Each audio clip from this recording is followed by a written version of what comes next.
네, 오늘 저희가 함께 깊이 파고들 자료는 정말 많은 축구 팬분들이 주목하고 계실 이야기입니다.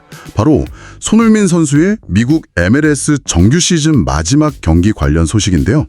네, 얼마 전에 A매치 마치고 이제 미국으로 돌아갔죠. 맞아요. 근데 돌아가자마자 한국 시간으로 10월 19일에 정말 큰 경기를 앞두고 있다고 하더라고요. 현지에서는 이걸 디시전 데이? 그러니까 운명의 날이라고 부른다면서요?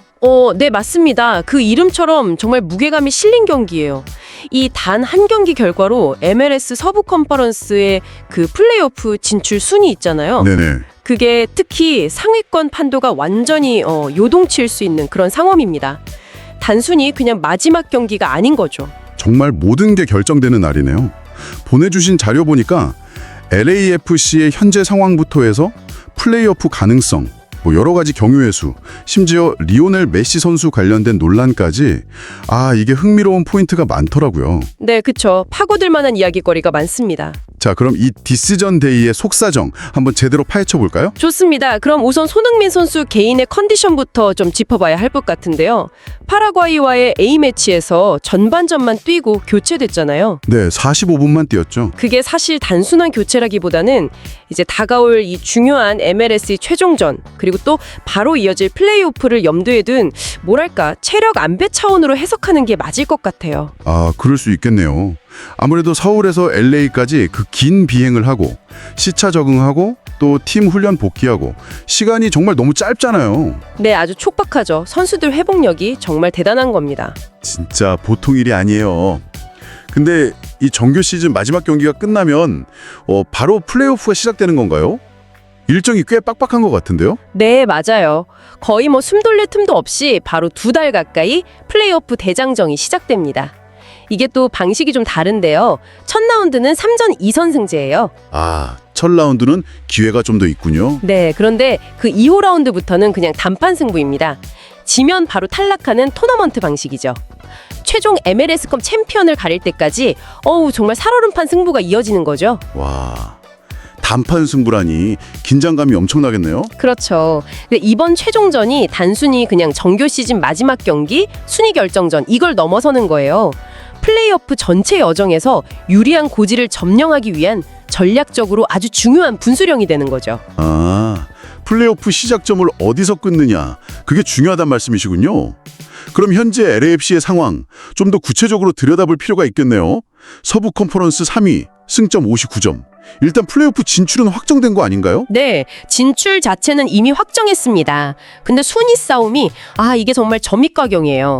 지금 1위가 토마스 뮬러 선수 뛰는 밴쿠버 화이트캡스, 승점 63점이고요. 뮬러 선수도 잘하고 있군요. 네, 2위는 샌디에고 FC가 60점, 그리고 LAFC가 59점으로 3위인데 바로 밑에 4위 미네소타 유나이티드가 58점이에요. 단일점 차이로 바짝 추격하고 있습니다. 와, 1점 차이. 이거 정말 마지막 경기 끝날 때까지 아무도 모르는 거네요.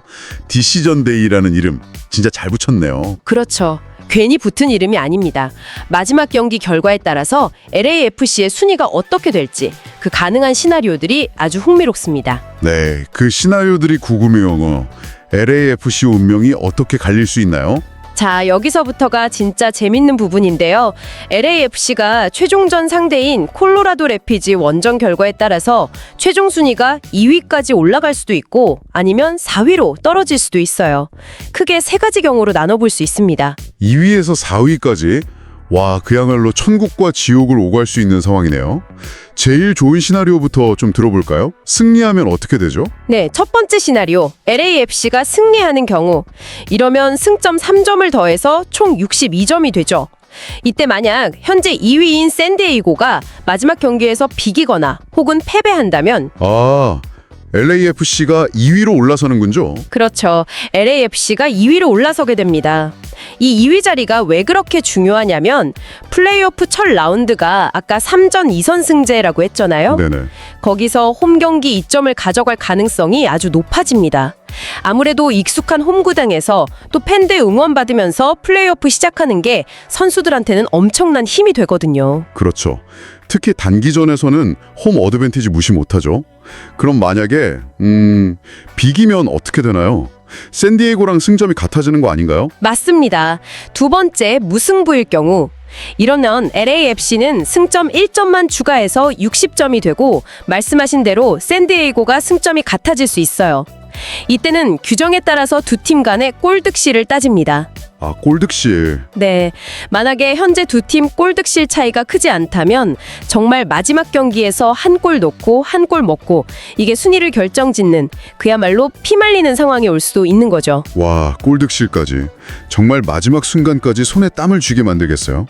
그럼 생각하고 싶진 않지만 만약에 패배하면요? 세 번째, 패배할 경우. 승점은 59점 그대로겠죠? 네. 근데 이때 만약 4위 미네소타, 지금 58점인데 이 팀이 마지막 경기에서 이겨버리면 승점 61점이 되면서 LAFC를 제치고 4위로 올라섭니다. 아, LAFC는 4위로 내려앉는 거네요? 네, 그렇죠. 4위가 되면 플레이오프 첫 라운드부터 좀 불리한 원정 경기를 치러야 할 가능성이 확 높아지죠. 당연히 팀으로서는 피하고 싶은 최악의 시나리오라고 할 수 있습니다. 진짜 한 경기 결과에 팀의 플레이오프 운명이 이렇게 극명하게 갈릴 수 있다니 디시전 데이라는 말의 무게가 확 느껴지네요. 근데 이 중요한 시점에 LAFC에게 정말 큰 힘이 될 소식이 있잖아요. 네, 그렇죠. 바로 손흥민 선수하고 그 데니스 부안가 선수. 예. 이 두 선수가 돌아온다는 거 자료 보니까 이 손부 듀오의 파괴력이 뭐 어마어마하던데요. 네, 그 두 선수가 같이 뛰었던 최근 6경기 기록을 보면 오, 정말 입이 떡 벌어질 정도예요. 무려 18골을 합작했어요. 손흥민 선수가 8골, 부안가 선수가 10골. 18골이요? 네, 6경기에서. 와. 네, 이게 그냥 뭐 스타 선수 2명이 있다. 이걸 넘어서는 거죠. 이 둘의 조합이 LAFC 공격 전술의 핵심이다. 이걸 그냥 명확하게 보여주는 지표입니다. 경기당 3골을 둘이서 만들었다는 거잖아요. 이게 얼마나 대단한 건지 딱 비교되는 게 그 두 선수가 A매치 때문에 빠졌던 지난 오스틴 FC 원정 경기. 아, 네, 그때 졌죠. 네, LAFC가 0대1로 지면서 6연승 행진이 딱 멈췄잖아요. US 스포츠 트리뷴이라는 매체에서는 손흥민과 부안가의 공백으로 LAFC 공격력이 거의 사라졌다. 뭐 이런 평가까지 했더라고요. 정확한 지적입니다. 이게 단순히 골만 넣는 게 아니고요. 손흥민 선수의 그 영리한 움직임, 또 플레이메이킹 능력 있잖아요. 네, 공간 창출 능력. 그렇죠. 그게 부안가 선수의 폭발적인 스피드와 결정력을 완전 극대화시키는 그런 시너지 효과가 엄청난 거예요. 손흥민 선수가 수비 끌고 공간 만들면 부안가 선수가 딱 그 공간 파고들어서 마무리하는 패턴. 이게 LAFC의 주요 득점 공식 중 하나거든요. 아, 확실히 그림이 그려지네요. 네. 그러니까 이 두 핵심 공격수가 돌아온다는 건 뭐 전술적으로나 팀 사기 면에서나 LAFC에게는 진짜 천군만마를 얻은 거나 마찬가지일 겁니다. 최종전 상대인 콜로라도 래피즈 입장에서는 제일 경계해야 할 부분이겠죠. 다른 힘든 상황도 좀 궁금한데요. 이리 밴쿠버의 토마스 뮬러 선수도 뭐 MLS에서 잘 적응하고 있는 것 같고요. 네. 뮬러 선수가 이끄는 밴쿠버는 지금 분위기가 아주 좋습니다. 댈러스와의 최종전에서 최소 비기기만 해도 자력으로 서부 컨퍼런스 1위를 확정짓게 돼요. 와, 데뷔 시즌에 바로 컨퍼런스 우승이네요. 그렇죠. MLS 데뷔 시즌에 컨퍼런스 정규 시즌 우승이라는 정말 대단한 성과를 코앞에 둔 거죠. 역시 뭐 월드 클래스는 다르다는 걸 보여주는 것 같습니다. 뮬러 선수도 대단하네요. 근데 이 서부 컨퍼런스의 치열한 순위 싸움만큼이나 동부 컨퍼런스에서는 또 다른 종류의 드라마가 있다고요. 리오넬 메시 선수 이야기인데 이게 그냥 활약상이 아니라 무슨 논란거리라고 하던데요. 아, 네. 바로 그 점이 이번 디시전 데이를 둘러싼 또 하나의 흥미로운, 어떻게 보면 좀 씁쓸한 관전 포인트입니다. 현재 리오넬 메시 선수가 26골로 MLS 전체 득점 선두를 달리고 있거든요. 네, 압도적이네요. 근데 이 기록 달성 과정에 대해서 특혜 논란이 좀 불거졌습니다. 특혜요. 메시 선수 같은 슈퍼스타한테 그런 논란이 있다니 좀 의외인데요. 자료 보니까 A매치 기간에 대표팀 대신 수속팀 경기에 뛰어서 골을 넣었다 뭐 이런 내용이 있던데 이게 정확히 어떻게 된 상황인가요? 네, 상황은 이렇습니다. 메시 소속팀인 인터 마이애미가 과거에 피파 클럽 월드컵 참가 때문에 리그 경기가 하나 연기된 게 있었어요. 아, 밀린 경기가 있었군요. 네. 근데 공교롭게도 이 밀린 경기가 A매치 기간 중인 10월 12일에 애틀랜타 유나이티드를 상대로 치러지게 된 거예요. 근데 또 같은 시기, 그러니까 10월 11일이랑 13일에 아르헨티나 대표팀도 마이애미에서 친선 경기를 가졌고요. 그러면 당연히 메시는 아르헨티나 대표팀에 가야 하는 거 아니에요? 보통 A매치 기간에는 클럽 경기보다는 대표팀 차출이 우선이잖아요. 네, 원칙적으로는 그렇습니다. 그런데 결과적으로 메시는 아르헨티나 대표팀 소집 명단에서 제외됐어요. 제외됐다고요? 네, 그리고 대신 소속팀 인터 마이애미 유니폼을 입고 그 연기됐던 리그 경기에 출전을 한 거죠. 그리고 그 경기에서 이 골을 넣으면서 팀의 4대0 대승을 이끌었습니다. 아, 바로 이 지점 때문에 이제 비판이 나오는 겁니다. 예를 들어서 손흥민 선수는 대한민국 대표팀을 위해서, 또 LAFC의 부안가 선수는 콩고 대표팀을 위해서 그 먼 거리를 이동하고 A매치를 뛰느라 소속팀 경기에 빠져야 했잖아요. 그렇죠. 체력 소모도 크고. 그렇죠. 반면에 메시는 대표팀 의모에서 면제되고 소속팀 경기에 출전해서 득점 선두 경쟁에서 더 유리한 고지를 점할 기회를 얻었다. 이게 다른 선수들과의 형평성에 어긋나는 특혜가 아니냐, 이런 목소리가 나오고 있는 거죠. 듣고 보니 충분히 논란이 될 만한 지점이 있네요. 다른 경쟁 선수들은 국가를 위해 뛰느라 득점 기회를 놓쳤는데 메시 선수는 어떻게 보면 그 기간에 오히려 득점을 추가한 셈이니까 공정성 시비가 일 수 있겠네요. 네, 맞습니다. 특히 현재 LAFC의 데니스 부안가 선수가 24골이거든요. 메시 선수를 단 2골 차로 정말 바짝 추격하고 있는 상황이라서 이 논란이 더 주목받고 있어요. 아, 이골 차면 정말 해볼 만한데요. 그렇죠. 만약에 마지막 경기에서 예를 들어 손흥민 선수의 결정적인 도움을 받아서 부안가 선수가 2골 이상 넣고 극적으로 득점왕을 차지한다? 그러면 이 특혜 논란은 더 커질 수도 있겠죠. 메시 선수는 작년 2024년 MLS MVP였고 올해도 수상이 유력하지만 득점왕 타이틀은 이 논란 때문에 마지막까지 어떻게 될지 모르는 약간 안개 속인 상황입니다. 이야기가 정말 흥미진진하게 얽혀 들어가네요. 자, 그럼 지금까지 나온 이야기들을 좀 정리해보면 LAFC 입장에서는 이 디시전 데이 최종전에서 무조건 승리해서 2위 자리를 딱 차지하는 게 플레이오프를 가장 유리하게 시작하는 최상의 시나리오다, 이거군요. 네, 그게 베스트죠. 그리고 그 열쇠는 A매치에서 돌아오는 손부 듀, 이 두 선수의 발끝에 달려있다, 이렇게 볼 수 있겠고요. 아까 US 스포츠 트리뷴 예측처럼 두 선수가 정말 폭발적인 경기력으로 팀 순위 상승을 좀 이끌어주길 기대해봐야겠네요. 맞습니다. 두 선수의 복귀가 가져올 그 경기력 향상 효과, 또 팀 사기 진작 효과는 분명할 겁니다. 이제 플레이오프 대진이 어떻게 짜일지 지켜봐야 하는데요. 다시 한번 정리해드리면 각 컨퍼런스 1위부터 7위까지는 플레이오프에 바로 직행합니다. 네, LAFC는 최소 4위니까 직행은 확보했고요. 그렇죠. 직행은 따놓은 당상이죠.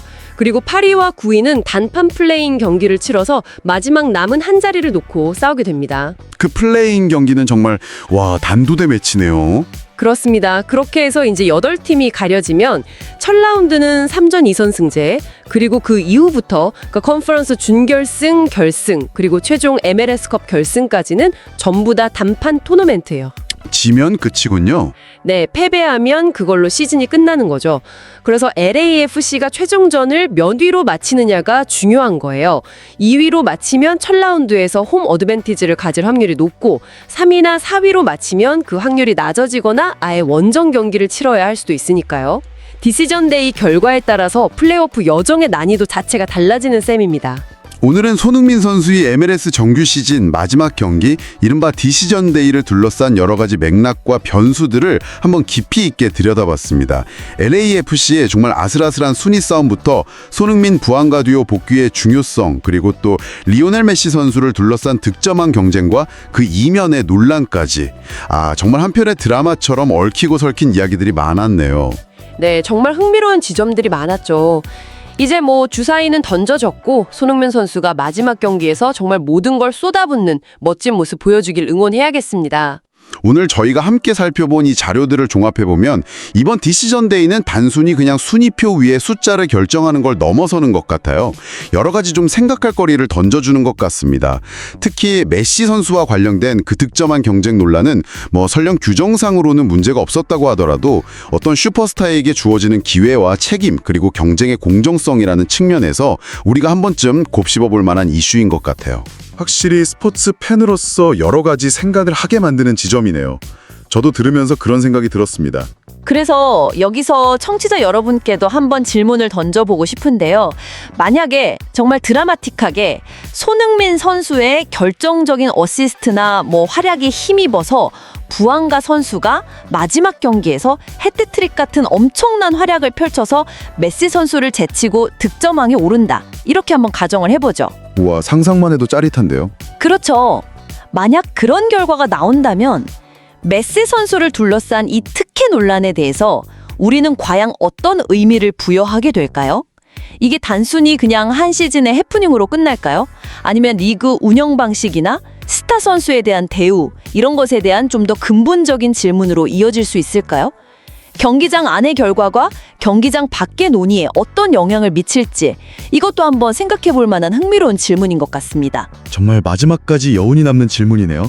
다음 저희 분석에서도 여러분의 지적 호기심을 채워드릴 흥미로운 이야기들로 다시 찾아뵙겠습니다.